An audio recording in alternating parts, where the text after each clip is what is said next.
ಕಳೆದ 31 ದಿನಗಳಿಂದ ನಡೀತಾ ಇರುವಂತಹ ಪಿಪಿಪಿ ಮಾದರಿಯನ್ನ ಕೈಬಿಟ್ಟು ಸರ್ಕಾರಿ ಮೆಡಿಕಲ್ ಆಗಬೇಕು ಅಂತ ಅನಿರ್ದಿಷ್ಟಾವಧಿ ಹೋರಾಟವನ್ನ ನಡೆಸಲಾಯಿತು.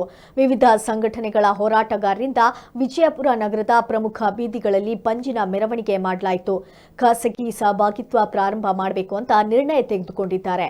ರಾಜ್ಯ ಸರ್ಕಾರಕ್ಕೆ ಇದನ್ನ ನಾವು ಸಂಪೂರ್ಣ ವಿರುದ್ಧ ವ್ಯಕ್ತಪಡಿಸುತ್ತಿದ್ದೇವೆ. ಯಾವುದೇ ಕಾರಣಕ್ಕೂ ಕೂಡ ನಾವು ಖಾಸಗಿ ಸಹಭಾಗಿತ್ವದಲ್ಲಿ ಸರ್ಕಾರಿ ವೈದ್ಯಕೀಯ ಮಹಾವಿದ್ಯಾಲಯವನ್ನ ಮಾರಾಟ ಅಥವಾ ಖಾಸಗಿ ಮಾಡಲಿಕ್ಕೆ ಅವಕಾಶ ಕೊಡೋದಿಲ್ಲ ಎಂದರು.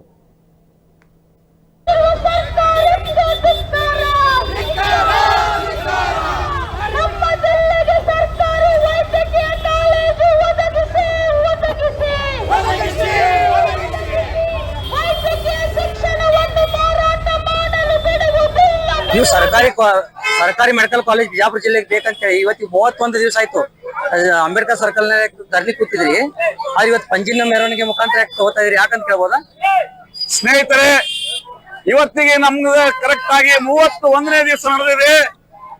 ನಮ್ಮ ಕರ್ನಾಟಕ ರಾಜ್ಯ ಸರ್ಕಾರದ ಅತ್ಯಂತ ಬೇಜವಾಬ್ದಾರಿ ಧೋರಣೆ, ಈ ಜಿಲ್ಲೆಯ ಜನಪ್ರತಿನಿಧಿಗಳ ಅತ್ಯಂತ ಬೇಜವಾಬ್ದಾರಿ ಧೋರಣೆಯಿಂದಾಗಿ ಇವತ್ತು ನಾವು 31 ದಿವಸ ಆದ್ರೂ ಕೂಡ ರಾಜ್ಯ ಸರ್ಕಾರದಿಂದ ಯಾವುದೇ ಪ್ರತಿಕ್ರಿಯೆ ಬಂದಿಲ್ಲ. ಇವತ್ತ ಆ ಕಾರಣಕ್ಕೋಸ್ಕರ ನಾವಿವತ್ತು ಇಡೀ ನಗರದಾದ್ಯಂತ ಪಂಜಿನ ಮೆರವಣಿಗೆಯನ್ನ ಆಚರಿಸ್ತಾ ಇದ್ದೀವಿ.